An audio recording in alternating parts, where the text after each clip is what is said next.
What is going on, everybody? Happy Monday, and baby doll, it is good to be back. Welcome to Grinderslive. Welcome to the Major League Baseball version of Grinderslive, because at least for now, we've got baseball. We'll see what happens here in a week. But, of course, I'm Eric Crane, and I'm joined by, we got a little three-way today. We got Squirrel Patrol, John Breslin. John, what's going on, brother? How you doing? Not much. It's been a busy day trying to keep track of everything that's going on, but I'm excited we still got baseball. So, Yeah, and also joining me, Keith Eister. What's up, Keith? How we doing? Good to see you. Doing good. Good to see you. Happy to be here. Yeah, we're glad to have you here, man. Of course, we got a little extra time today, right? We got started early, which is the opposite of how I usually do things. But, John, I'll just ask you right now, how have you been doing with, no sports other than this weekend? I mean, I've learned MMA, right? Like, I'm having fun. It's a great sport. It's something I never would have thought I would be into, but it helped me pass the time. And I've been reading about basketball, reading about baseball, and now it's great that it's finally kicked off. And Keith, have you picked up any new sports? Because I don't know, like I did some League of Legends stuff, and let's just say I'm not going to go pro in League of Legends. I'm definitely not going pro in Counter-Strike. I suck at that. But Keith, what about you? Have you been playing any of the niche sports? I was out in those KBO streets for quite a while. That was a good time. Man. Okay, so here's my question to you guys, because I know the answer for me. What happened to your sleep schedule, Keith, when you were blasting KBO? Oh, it's still destroyed. Still trying to get back on track. It's funny. I was actually talking to Dave Potts, Cheese is Good, a few weeks, and I said, my sleep schedule has become really bizarre because I only nap now. I don't sleep for 8 hours at a time. I sleep for 2 hours here, 3 hours there. And I quit KBO because of this eventually. But John, did you have the same problem, and are you still having it? Exact same problem. I did KBO for maybe 10 days, and in that 10 days, I overslept my alarm twice. And then the other 8 days, I've got my laptop up, I've got the covers pulled up over my head so my wife doesn't wake up. She's like kind of groggily asking me, "Are you doing lineups?" I'm like, no, just go back to bed, sweetheart. But yeah, and I overslept twice, and then that was the end of my KBO career. Up to this point, we'll see what happens in the next week. I don't know if I can go back to it, man. Like, I actually thought, obviously with the Marlins and Phillies games getting canceled, I thought, man, if this keeps going, maybe I'll have to jump back into KBO. I think I'm going to still keep blasting golf, keep blasting some other things. But of course, until then, we have still got baseball. If you're playing on FanDuel, you should know that lock is at a very bizarre time today. It's actually at 6:05 Eastern. They have included the Toronto-Washington games, the Cubs-Reds games, and the Atlanta-Tampa Bay games. You're on DraftKings, still at a weird time. It's 6:40. They're still including that Reds and Rays games, but a little bit different tonight. So we're bringing you Grinders Live a little bit early. So let's talk about this slate, because, John, I got to say, man, and this happens every year, right? Every single year we take a look at these slates. And at the beginning of the season, we've got great pitchers. We have so many good pitchers to choose from. This is great. I can't decide between these guys. And then a few days later, things change up a little bit. And John, this is one of those slates because the pitching here is terrible. Like, it's just awful to me. I mean, we've got Mike Fultonevich as the most expensive guy. We have Josh James, which we'll talk about that here in a little bit. But let's just start it on the pitcher side, because John, this whole thing is a mess today. It is, and it's the fourth guy in the rotation now. So we had all the aces on Friday, and now we've got the other guys. There was really no aces. Josh James he's probably going to be the chalk option tonight. We've got some kind of weird price differences with Fulte between like FanDuel and DraftKings. We don't know how long any of these guys are going to go. And then when we get into the bullpens, we've got the condensed schedule where, all the bullpens are already taxed. So it's going to be interesting from a pitching perspective. It's going to be interesting from an offensive perspective with the stacks. We could see a lot of high run totals tonight. Yeah, I mean, I think that's one of the weird things about this slate, because you look at all this pitching, and if everybody doesn't like the pitching, you would think everybody has to like some of these stacks. But, Keith, as I look, I see a lot of ownership is going to be on Boston. Houston's going to get some ownership. The Mets are going to get some ownership. And it's weird that we're on a slate where not everybody likes the pitching, but nobody really likes any other stacks either. Yeah, it's a very weird slate. It's still, the whole thing is unpredictable. I mean, just from over the weekend, we've seen tons of late scratches and all that. So obviously keeping an eye out for that. But Yeah, we already saw that with Eric Hosmer today. If you were playing the early slate, hope you got that news. Came out about half an hour before game time where Hosmer. It was weird because I don't know, John. Did you see this? Where like 2 days ago he was scratched with a non-COVID illness. He played yesterday, and now today he's also. I don't know. That's a weird illness. Right. It takes on a different perspective in these times, right? And we're going to see late scratches, and it's going to run into basketball as well. It's going to be a huge issue there. But yeah, I mean, baseball guys are getting scratched with no additional details, and there's HIPAA policies, and we don't know exactly what's going on. It's going to be an interesting season. It's good. Yeah, it's going to be weird. Like things are just going to get weird. Let's talk about, speaking of weird, Josh James chalk night, because I think this is one of the first points you have to decide, because in tournaments, you can see right here on RotoGrinders, giving you guys a little peek behind the curtain, see the projected ownership here, and there's going to be about 3/4 of the teams that have Josh James on it. And, we're going to talk a lot of tournaments on this show. If you're playing cash games, yeah, go ahead, fire up Josh James. You can fire up anybody against Seattle at this point. But, Keith, I'm going to ask you right now, like, Josh James chalk night, are you eating it? Are you fading it? Because the strikeouts should be there.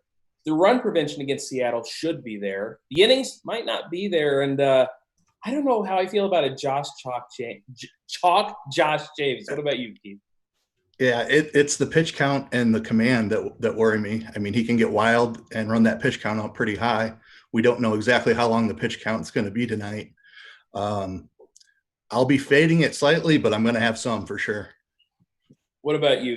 What about you, Squirrel? Because I'm sitting here thinking about it. I'm like, I'm single lineup Crane tonight, all right? I've decided I'm single lineup Crane, which means that anytime you're doing just one lineup, I like to get weird. There's no way I'm playing Josh James in a single lineup because he's just going to be so popular, especially in these smaller buy-in contests. You look at the $15 buy-in, he's going to be 75% owned. That's an automatic fade for me. John, I'm pretty sure you agree with me here. What about you? Where are you doing here? It's tough because, I mean, the temptation is to fade him, but I don't know where you go. Is it Tyler Glass now? Maybe, but he could have limited pitches. All of these guys could have limited pitches. I was looking at the K props before the show, and I think Josh James is at 6.5. No one else is over 4.5. Usually you're seeing somebody at 8.5, 7.5, 6.5, and then 4.5 is kind of the low point. Nobody's over 4.5 except for James tonight. So I don't know. I mean, I think if you're going like single entry, maybe you're looking at a Seattle stack if you want to be that contrarian. Are you looking at my lineup right now? Is that what you're doing? You looking at my Boston Seattle stack? That really makes me feel a little disgusting. But hey, single entry, I think get a little crazy. For multi-entry, I mean, I'm definitely going to have some Josh James. I'm going to maybe try to cut it off at 50%. But yeah, then I'm definitely going to have some Seattle stacks because if he's 75% owned, and if Seattle goes off, it's not like Josh James, is going to definitely shut them out, and he's an ace at run prevention. So he could get blown up, and then then the Seattle stacks can be carrying the day. All right, let's talk about Fulton Evans because this is a guy coming off an injury. The match against Tampa, it's good. We like the ballpark in Tampa for pitchers, but you look at what the Braves have done. Neither Max Fried nor Mike Soroka threw more than 69 pitches, even though they were pitching well. If he was $2,000 cheaper, I think I would have some interest in Fulte. At the same time, nobody's going to play Fulte. And on this slate, if he gets you 12 points, that doesn't sound so bad. And if you've got I'm finding myself building lineups where I've got 3,000 or 4,000 left on the table, and I'm saying to myself, why not play a little Fulte? I mean, is he one of the safer options in the context of this slate, Keith? I think he is one of the safer ones. If the ownership is going to be that low, I definitely have interest. Like you said, with the price, we don't really have money concerns on this slate as far as the salary cap is concerned. So, yeah, I think I'm on it a little bit. So, other pitchers, okay? Aaron Savale. I kind of wanted to play him, but that game right now is listed as orange. Roth does not like that game. Dylan Cease, I am going to be ceasing to play him. Yeah, that's right. I got dad jokes for days. I really did. A couple hours ago, I said, I'm going to come on this show and make a case for John Lester because I figured, you know what? We've got a guy that if he's throwing well, the Cubs will continue to let him throw. Cincinnati does strike out at a high rate. Maybe we get 15, 16 points here. Unfortunately, John, this game is really dangerous according to Roth too, especially for pitchers. Is there anybody up here that interests you a lot? Not really. I mean, there's no one you can make a really strong case for because the issue is we've got limited games, and then there's weather issues in a couple of the games that we know are that haven't been canceled already. So yeah, I mean, you're gonna have to take some risk. I think with cash games, you're gonna have to go with Josh James. I think there's no way around it. And then if you're really multi-entering for tournaments, you're gonna have to accept the risk of going with someone like Lester or Savale that could get rained out, or they could get a rain-shorted outing. I wish I knew whether Lester was going to go because though I don't like him, I think because of the innings he has big upside. Now, if I get news in the next hour and a half that game's going to be good, we're going to play. I mean, do I love it? No. Will I roll the dice? Yes. I do like Adrian Hauser, and I wanted to talk about him because we're looking at a guy here that will probably throw 80 to 90 pitches, not a ton, strikes out over 20% of his batters. He's got a matchup with Pittsburgh that it's not as good as what people are going to think it is. Pittsburgh in the offseason, the coaching staff, they have basically done nothing but preach, taking pitches, fouling pitches off, keeping at bats going long, which scares the crap out of me with Adrian Hauser. That said, I like the skill set. I like the implied run total. I don't think the downside is that high with Hauser. Keith, is he on your list? He's on the list, but I don't think the strikeouts are there.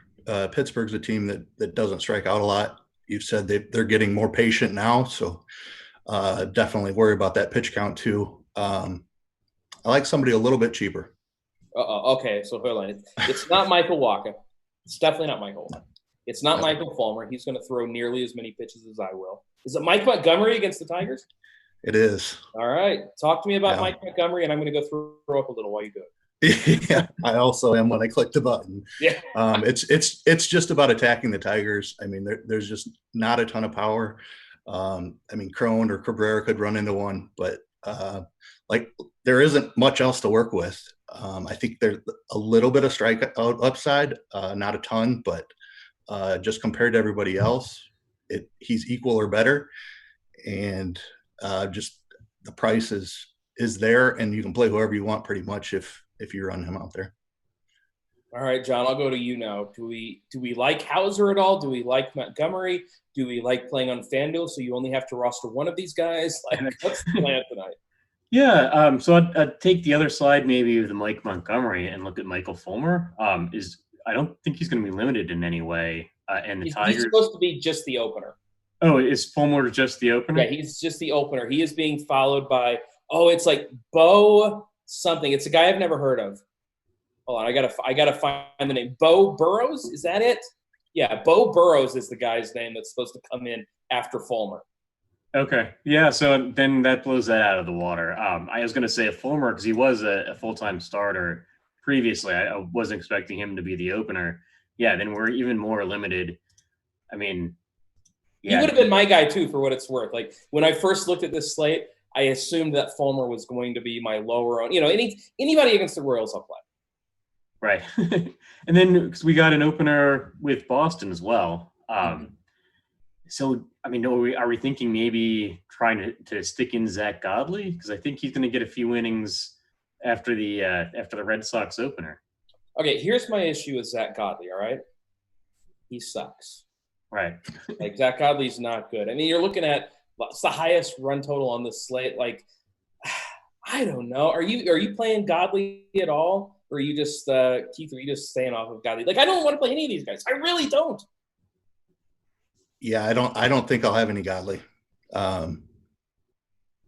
I'm with you, man. It's going to be Hauser before Godley for me. All right, so we like James, we like Hauser. I think you can play Glasnow because 3 or 4 innings of Tyler Glasnow might be enough on this slate. If I can get 4 or 5 innings out of Fulte, if you could guarantee me 5 innings out of Fulte, I really might lock him in tonight. Really, I don't know who else I would play. But, yeah, it's definitely a slate where if you're playing Josh James, just know you got to get weird elsewhere. If you can see the projected ownership right here, If you're playing Tyler Glasnow and Josh James together, that's fine. They have good projections. Okay, just know that in tournaments, it's going to be tough to get a little bit different. Now, speaking of a little bit different, I want to touch on the sharp side streak app really quick because I got in there. I get through. Devin, go ahead and throw my lock bet up of the day because I already said I liked Adrian Hauser. So you know that I'm going to be messing with this game a little bit. It's going to be under 9.5 on the Pittsburgh-Milwaukee game. And look, I don't know. It's early in the season. Like, we're throwing darts, but it's still a really good ballpark. I think Hauser's fine. Steven Brout's somebody who I don't think is good, but he's better than people believe he is. Keith, did you have a sharp side lock pick of the day? I did. I've got the over in the Boston Mets game. Okay. Loving both of those offenses. I think they can put up over the 11. Yeah, that was, if I was going to go with something else, that was going to be it, which kind of leads to talking about some of these hitters because a lot of the chalk today is going to be revolved around the Boston Red Sox. You can see the projected ownership here, and I'm just giving it away. Like, sorry, RotoGrinders premium team. I'm just showing everybody the projected ownership. My bad. JD Martinez, John, he has been over 30%, I think, every single slate we've had. He has been incredibly chalky. Boston, first night, they crushed it. Even though they didn't hit a lot of home runs, they were still the highest scoring team. After that, haven't been doing that great. What do we think about JD Martinez and the Boston offense as a whole tonight? So I think he's going to be one of the highest owned hitters for sure. Probably his outfield mate, Andrew Benintendi, as well, just because he's got the platoon advantage. I'm probably going to try to be underweight both of those guys, just because I don't know that they're necessarily going to crush it, as they have not. They've kind of been bad chalk the last couple of nights after coming out of the gate really hot on opening night. I'm probably going to try to go underweight just because I think the ownership's going to be a little bit out of control. Okay, so I am still not sure what I want to do with Boston. Do I think they are the most likely team to score the most runs? Yeah, I do. At the same time, it's pretty much a pick-em game with the Mets. And if you look down here on the Mets side, I mean, you've got high ownership, but not ownership that is as high. Keith, you mentioned liking the over in this game. Do you have a particular side that you like? I do prefer the Boston side, but I'm more on the lefties. It looks like Benintendi is going to be up there in ownership too. Devers' price is up there, but I think that holds the ownership down a little bit. And if I had going to roster someone like Mike Montgomery, I'm going to have the money to do it. So Devers is the guy I'm on. Hearing Mike Montgomery, man, that's just, you wait 4 months to do a RotoGrinder show again. And now we're stuck talking about Mike Montgomery. It's just I don't know. It's a weird way to be. John, we're going to talk about some of these stacks in between, but I got to talk to you about the stack that I know you're going to play a little bit of it. I'm going to play a little bit of against Chalk Josh James. Let's talk about some Seattle stacks, baby. Are you with me here? Yeah, absolutely. I mean, I think they're going to be very low owned, and I think they've got almost as good a chance as any other team. I mean, I think maybe my top stack tonight would be the Mets. I like them. They're getting a huge ballpark shift. I think there's a weird platoon thing because I think they're opening with the lefty. So I think the Mets lefties might be under-owned because people are going to see the L next to the Boston pitcher, and they're going to go past Conforto and the Mets lefties. But I mean, I like the righties too. I like the Mets a ton. But yeah, I mean, in terms of an under-owned stack, I love Seattle. They've got the young player Kyle Lewis. I think he's outfield eligible. He seems to have been doing well. Kyle Seager. I mean, it's not a powerful lineup, but it's not a lineup that gets a lot of name recognition either. If they're coming out at 2% owned, then I mean that could be GPP winning. So, all right. So I got to ask you: can you pronounce the name of the guy batting sixth for Seattle? Yes. Let me see. Keith, can you? It's Jose. I believe. Yeah. Marmoleos, I believe. All right. I'm just testing you. A little early season test. In case I have to start doing hockey shows. I got to make sure I can start getting some weird names in there. But yeah, if you're going to differentiate, I don't hate the idea of playing Seattle. And like I said, throw in some guys that nobody have ever heard of, like a Kyle White. Kyle Lewis has been playing really well this year, and he homered off Verlander. So yeah, he might be the only one to do that this year, sadly. All right, other stacks, Keith. Let's talk some of the other stacks that we like. Where else are you looking today?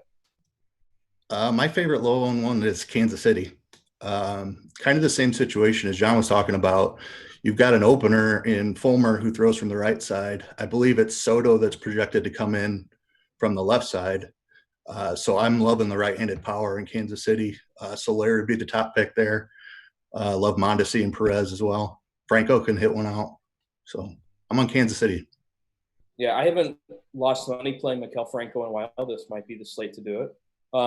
Sal Perez, we had a question in the chat earlier, and if you guys have a question in the chat, feel free to fire them up. We'd love to answer them. But, they asked for a, cheaper catcher, and I'm going to have problems finding a cheaper catcher that I like more than Sal Perez. I mean, just 2.7K over on DraftKings against a bottom 5 bullpen that is in a bullpen game after Michael Fulmer opens. So, I like Sal Perez. John, are you on the Royals as well?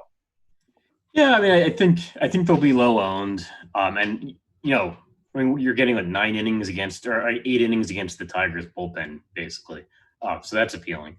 I guess in terms of catcher, Yasmani Grandal, I kind of like the White Sox a little bit tonight. It's just a question of is that game going to play? But I like Grandal, I like the Encarnacion on the White Sox as just in terms of a stack for the White Sox, and then with Grandal fills that hard to fill catcher position. Yeah, I wish I knew whether this White Sox Indians game was going to play, because I might just play Aaron Savale and just move on with my life.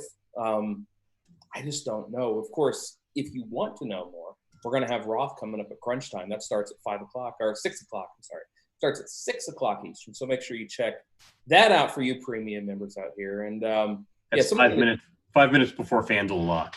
Yeah. So if you're playing on FanDuel, once again, lock is in 45 minutes. So they want to know how we feel about Keston Hiura. I like these Brewers righties. This is a game that does have weather issues as well, but I don't think it's going to be worried. It's not something that we're going to worry about. I don't know. What about the Brewers righties? Because Pittsburgh's a park that typically holds righty power down, even though the Cardinals threw that belief in the trash can over the weekend. Go Cardinals. But the Brewers, you look at a guy like Lorenzo Cain, Keston Hiura, Ryan Braun's always been a lefty masher. I don't know. Maybe the Brewers are a little bit interesting, Keith. Yeah, a little bit. There's a couple others I prefer. I would rather go to the Chicago-Cincinnati game if the weather holds up. If it looks like that game is not going to go, then I definitely think I would pivot to the Brewers. Like the park is a little bit worrisome. Brault's a little bit better than people think. Not one of my top stacks, but I could see that as a pivot if we run into some weather. Yeah, and just talking about pivots, we can talk about pivoting off this Mets-Red Sox game. And it's as far as what game is likely to have the most runs, Keith, I know you think it's this game. John, do you think it's this game? I think it's Red Sox Mets. Yeah, so everybody knows this. So there's going to be, I would guess, 40 to 50% of lineups out there are going to have the Mets and or the Red Sox. So if you're, single entry Crane tonight, you might want to look elsewhere. Now, neither of these teams have the highest team total on the slate. That belongs to the Houston Astros against Kendall Graveman, a guy that didn't pitch last year, likes to get a lot of ground balls, but again, he's not all that great at pitching. So against Houston, that's not that big of an issue. John, I'm seeing projected ownership with the Astros lower than it probably should be. I'm not sure I buy that, but what do you do with the Astros tonight? Because if they're going to be low owned, we're supposed to have a lot of interest. Yeah, that's true. That's a great point. They're not the first pivot that came to mind just because I kind of perceiving them to be popular, even though they probably won't be. I think everyone is going to gravitate to that Red Sox game. And yeah, I mean, that Houston Astros lineup is still loaded. So you've got Springer and Correa and Bregman, and they're facing up against Kendall Graveman, who's coming back from an injury. So yeah, I mean, I think that's a good.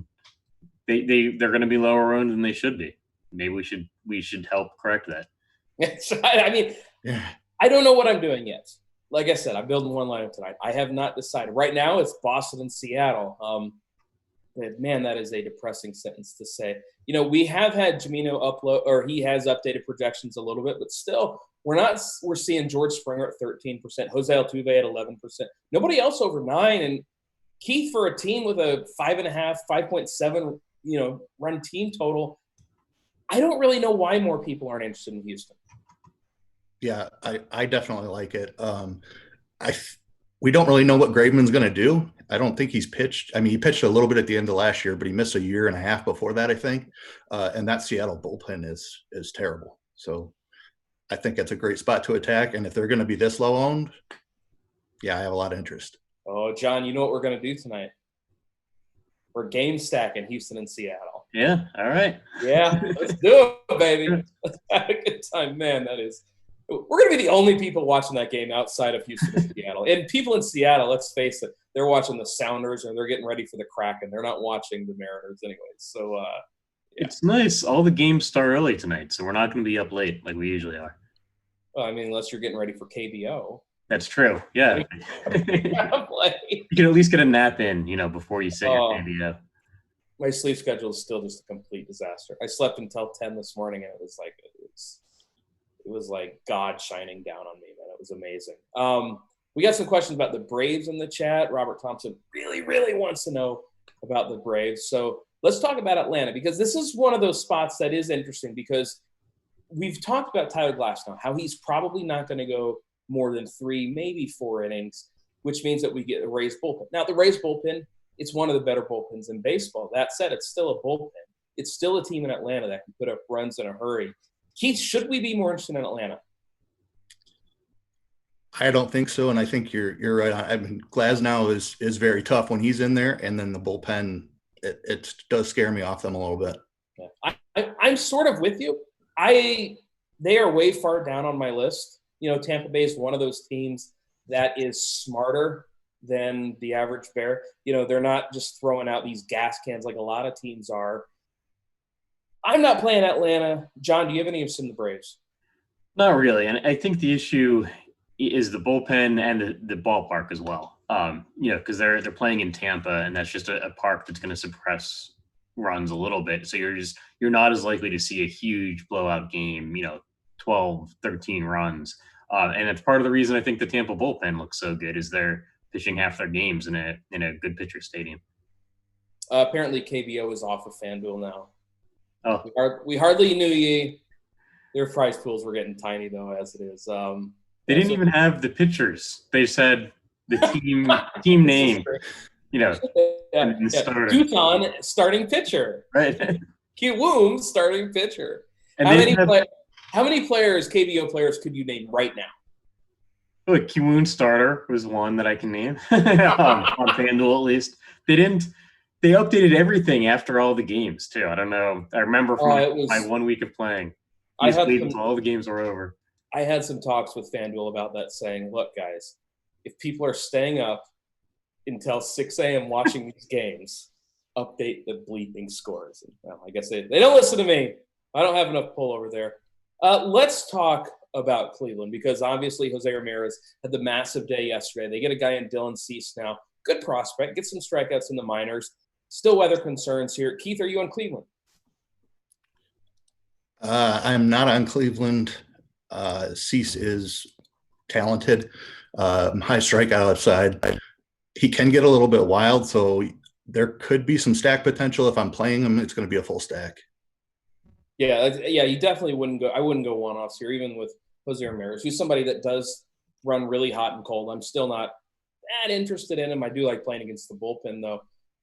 What about you, John? Are you on Cleveland at all? No, I think Keith said it well. I think I'll have some stacks, but it's not a lineup I'm looking towards for the one-off power. And then there's the weather concern as well. Trying to find these other stacks that might be low on Detroit. I'm seeing a little bit of ownership flowing toward the Detroit Tigers. Keith, I'm so sorry. That just means you're getting leverage with your Mike Montgomery teams. You're right. I'll have a little Detroit too. Like I said, that the righty power can definitely get to Montgomery. So I'll have some Crone and Cabrera in there. Look, I just don't get it. Like, are people really going to play Detroit when this is a slate where salary doesn't really matter? All right, we have all the salary we want on this site. Boston's too cheap. Everybody's too cheap. The starting pitchers all stink, so you can save a little bit of money there. I don't understand why people are going to play Detroit over Houston.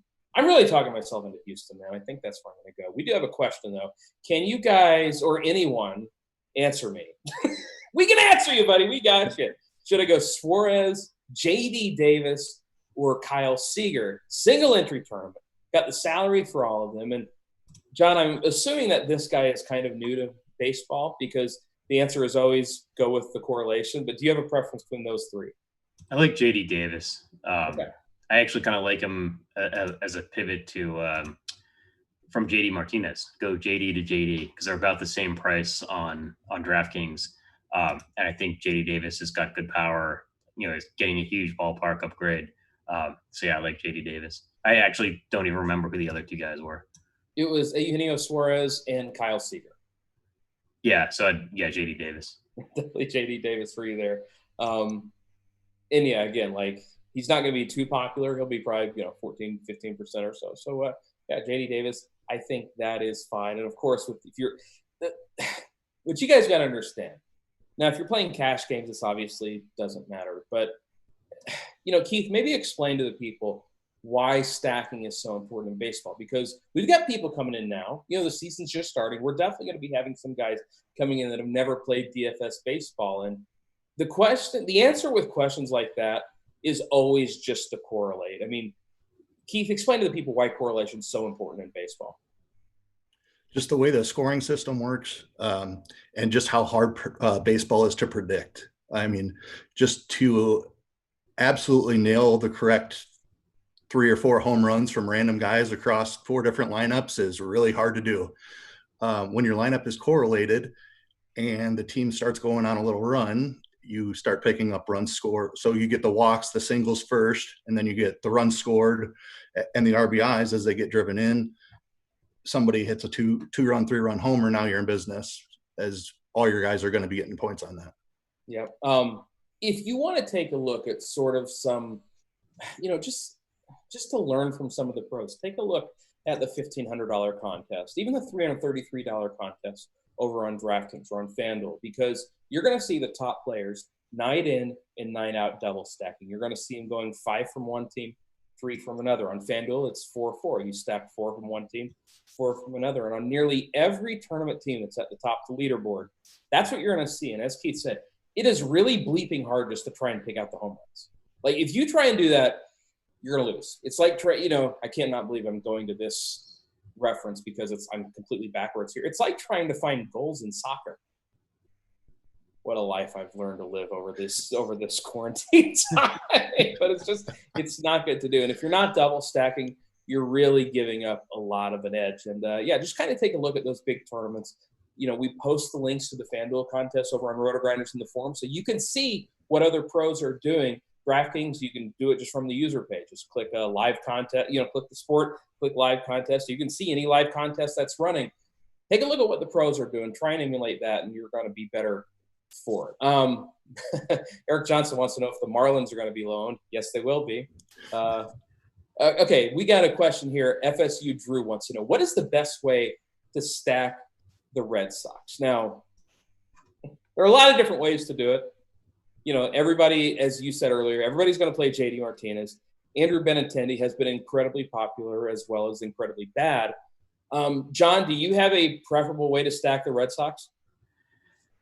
I mean, you're going to have to decide whether you want to go with J.D. Martinez or not. I'd probably, if I'm going to try to do a little bit of a contrarian, I'm going to maybe skip Martinez and maybe go with someone like Mitch Moreland, who still has a ton of power. And he's probably going to have a fraction of the ownership of J.D. Martinez. Then you've got the guys, the lower part of the lineup, Verdugo, Jackie Bradley. Those are still good hitters. They're getting a platoon advantage against Michael Wacha. So maybe that's what you do is you go a little bit farther down the lineup, Moreland, Verdugo, Bradley. And then if you're playing on DraftKings, you can get the catcher in there as well, Vasquez. Yeah, Christian Vasquez is fine. Mitch Moreland, somebody that if he's going to be under 10% hitting 5th for this team, I have got a ton of interest in him. In fact, Keith, if I was stacking up Boston, I think Moreland would be the guy that I made sure to get in there because he has as much power as anybody on Boston. And if he's going to be under 10%, he's the kind of guy that I want in my stacks. Yep. And then I think another key to differentiate is the three man you play them with needs to be low owned. So somebody like the Royals, even the Rays, maybe, but definitely a low owned stack with them. You can't pair them and who's going to be next popular. Yeah, exactly. Game stack it. Like good luck getting differentiating with the game stack. You're going to have to play a pitcher that's 3% owned if you do that. Yeah. And I think that's a really good point because my first build today was a Boston stack, and I kind of looked and I said, I can't play a good team with them. That's why I said, maybe I go with Seattle. Like if you're playing Boston, everybody's going to be playing Boston. That stack's going to be 25, 30, 40, even percent owned. Get weird with it. Go a little crazy.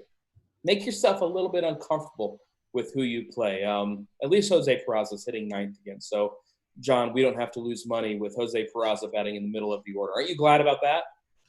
Yeah, I mean, so he was the chalk. Was it? Yes, just last night, especially in cash games. I think he was like second base eligible. I think he was like 70% owned.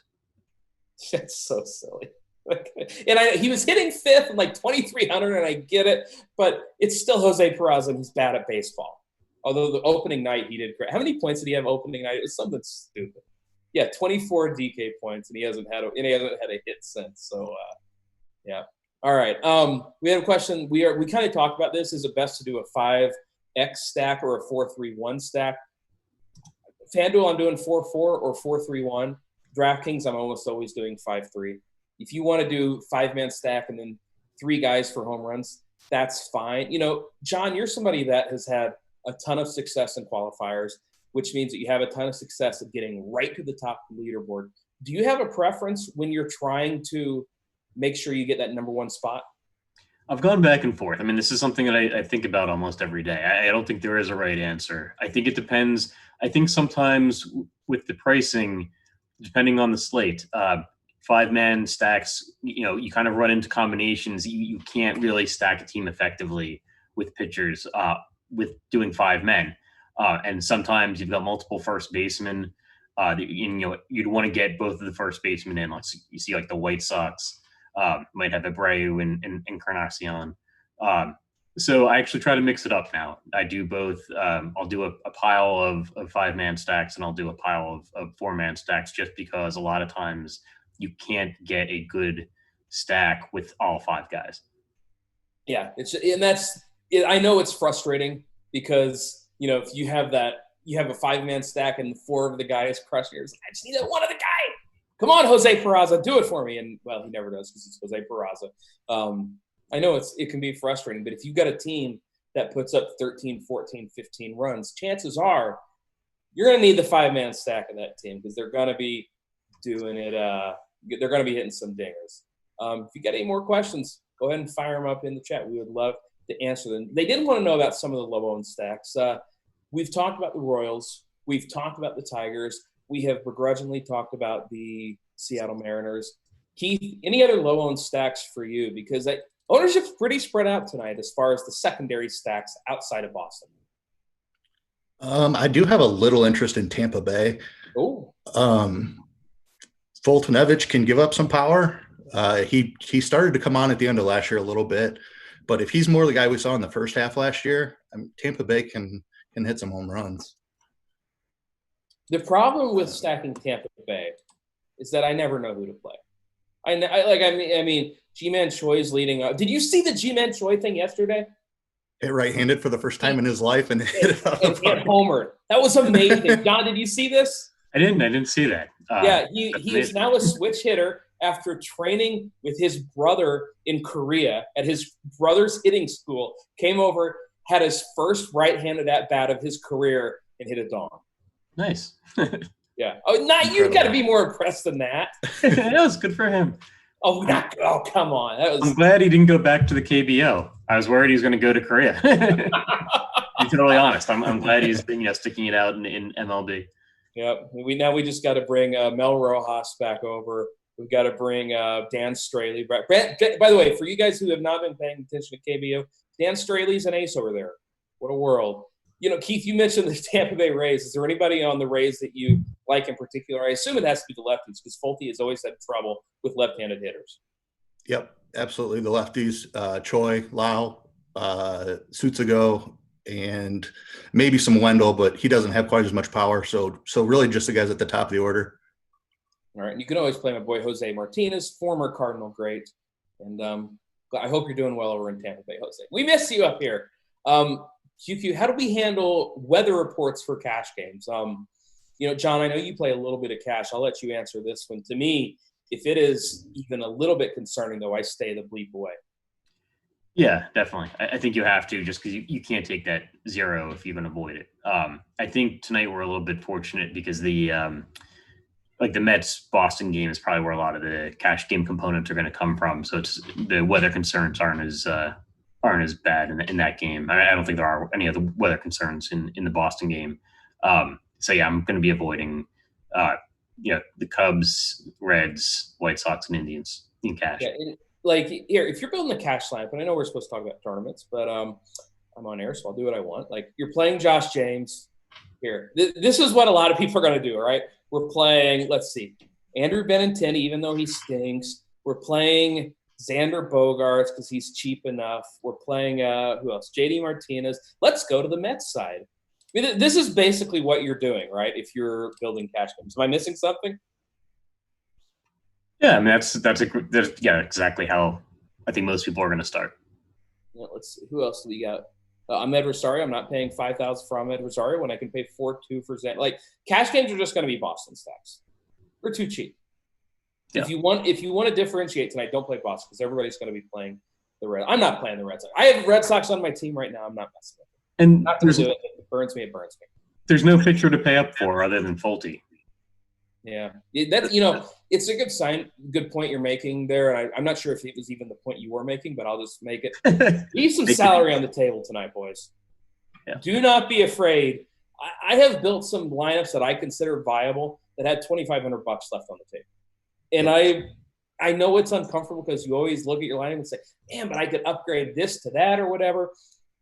It's baseball. They're going to get 4 or 5 chances, maybe. Embrace the variance. Keith, I think if you're ever going to leave salary on the table, this is a really good slate to do it. I agree totally. And like you said, when you have the 2,500 sitting there and you're like, oh, I can get up from Kyle Lewis to JD Martinez, why wouldn't I do that? Well, it's important to stick with your correlations.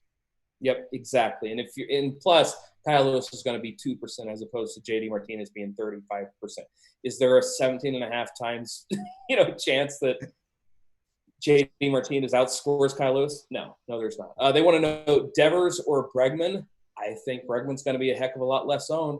I think they both have an equal chance to do something, so I'm definitely going to go with Bregman there. Tyler keeps wanting to know about a Cincinnati stack. As somebody who was going to play John Lester if the rain was okay, I'm not all aboard the Cincinnati stack, but heck, he wants to know Phillip Ervin, somebody who has Phillip Ervin here. John, has Phillip Ervin ever been priced over $2,000 on FanDuel? On FanDuel? I'm not sure. He's cheap on DraftKings as well. I actually like the red stack because they've got some power. I wish there weren't so many weather concerns in that game, but they've got Aristides Aquino. Guy hit like 47 home runs and 500 at bats last year between AAA and the majors. I don't know that people necessarily know who he is, and he's kind of an all or nothing type hitter. But yeah, I mean, he can hit bombs. So that's a guy that's probably going to be very low owned and has multiple home run upside, just assuming the game plays all 9 innings. Yeah, if you were going to play the Reds, I have no problem with it. And the Reds are as boom or bust as it gets, which I think makes John Lester, if the game goes, also very boom or bust. But Eugenio Suarez, Nick Castellanos, Aquino, Joey Votto has actually been hitting the ball really hard since the beginning of the season. Even Phillip Ervin at the top of the lineup. I have no problem with these guys. And on the other side, I mean, Keith, are we playing maybe this is the game stack? Yeah, I have interest in the Cubs too. More power. Reds for me definitely 1 through 5 only. But I do like the power in the lineup. Nick Castellanos revenge night. He's mad too. I have a buddy who's a Cubs fan that sent me like this. I'm not kidding. I was like a 10-paragraph thing about why Cassidy was a great play tonight, and it all revolved around he was mad at the Cubs. Yeah, for not bringing them back. Yeah. Yeah. But yeah, I do like the Cubs side too, as long as the weather's good. Got Bryant. I mean, it's really the top 5 there too. I don't mind taking a stab on Souza. He's got some power, but we haven't really seen it yet. Coming back from an injury. I rostered Steven Souza Jr. so much when he was with Arizona that I feel like I should own a jersey at this point. Only he never won me any money, so I'm a little angry. John, I see you nodding, so I know you're in the same boat too. I should buy a jersey, from him for no reason. Yeah, just to sacrifice it. For disappointing me so many times. Yep, that'll be a good toilet paper if we win it. QQ, who's the better bat to finish a 3-man stack of the Astros with Altuve and Brantley locked in? Bregman or Springer? I'm always going Bregman myself. Yeah, so Springer's hitting leadoff. So with a stack, like it's not as correlative as Bregman is, because Springer hits a leadoff home run. He's only getting points for himself. So it's not a huge difference in the correlation, but yeah, I'd probably go with Bregman. Yeah, Bregman's just a better hitter. Like they want to know Josh James ownership on FanDuel. Keith, I feel like we're probably looking at 50% here on Josh James. I mean, heck, I don't care. I'll pull it up. Sorry, premium people, but I'm pulling it up. We're gonna find out exactly what the Josh James projected ownership is. You might be able to see my my awful script from the early only. Is Jared Weaver still getting, or not Luke Weaver? Is Luke Weaver still getting crushed? Does anybody know? Probably. Okay. I can tell you. 1 second. Yeah, he was getting, like, I looked up, and he was the first one to give up a run on the slate. I'm like, that's always a good sign for the guy I have 100% of. Josh James. Huh? The Padres currently have the bases loaded with nobody out. Oh, no. So, yeah, there's 6 minutes left in this show, and you guys get to watch 6 minutes of pain. Keith, you can just update me, and I don't have my currently winnings up, but I promise you they're going down. Yeah, Josh James over on FanDuel, we're looking at about 44%. FanDuel, he's 6.7K. I would be more apt to play Josh James on FanDuel, actually, and just leave $1,000 on the table on every single lineup. Like, John, do you think that's a viable strategy over there? Because he's 6,700. So literally everybody's going to play Josh James and just pay up for a ton of bats. Shouldn't we just play Josh James, leave some salary on the table, and see what happens? You can, and I think that's something that plays in with stacking as well. You're trying to avoid duplicated lineups, right? Because there's only so many 4 and 4 combinations you can have, and when you've got 50,000 person tournament, and everyone's trying to stack 4 and 4, one way to make sure you avoid duplicates is make sure you're leaving a ton of money on the table. Now, there's some nights if the pricing's really tight that's going to be unwise, right? Like, because you're gonna end up with just terrible lineups. But tonight's a night where we think the best pitcher is priced at 6,000, 6,700. Then you can leave some money on the table and still have an effective lineup. Yep, I might just do that. I wasn't going to play FanDuel tonight, but I might throw 150 in there and just lock Josh James. You only have 20 minutes. What? You only have 20 minutes if you're going to play tonight. Come on, you multi-enter every slate. How long does it take you to actually build a script? Yeah, I mean, well, hopefully not long, because I'll move quick. I like the win, baby. And again, if you are playing FanDuel, lock is in 20 minutes. All right, Keith, give me some home run calls, buddy. Who's hitting a dong tonight?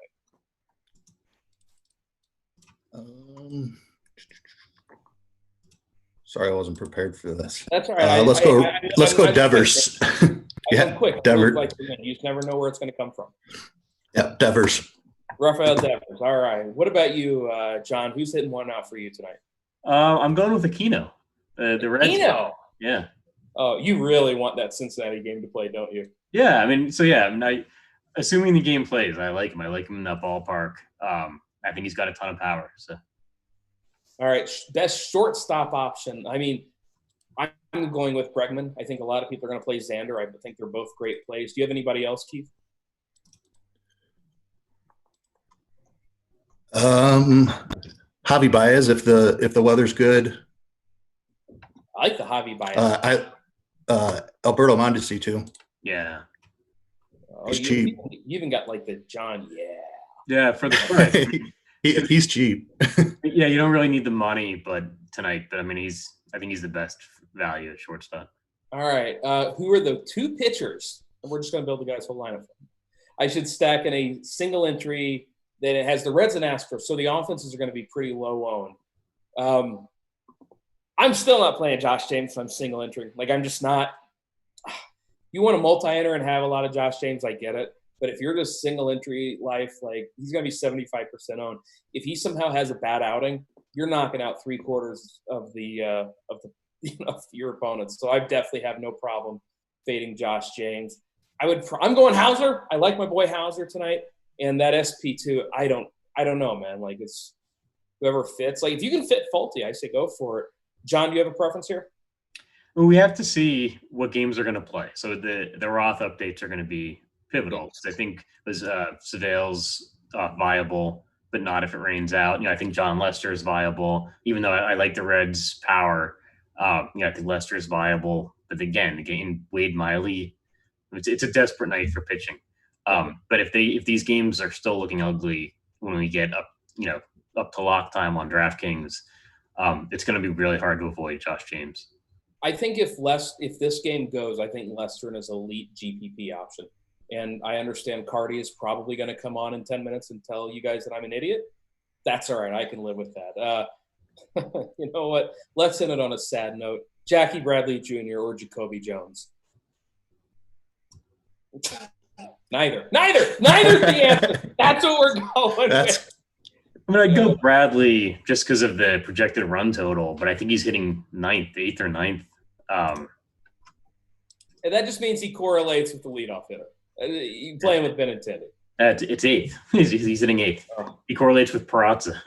Oh, no. Okay, well, if you want to throw up a little bit, you go with the Jackie Bradley Jr., Jose Peraza, Andrew Benintendi lineup, and we'll torch our money together. But guys, we got to get off here. We got to make way for crunch time. That's going to be coming up for you premium users here in about 10 minutes. Once again, make sure you check out the Sharpside app.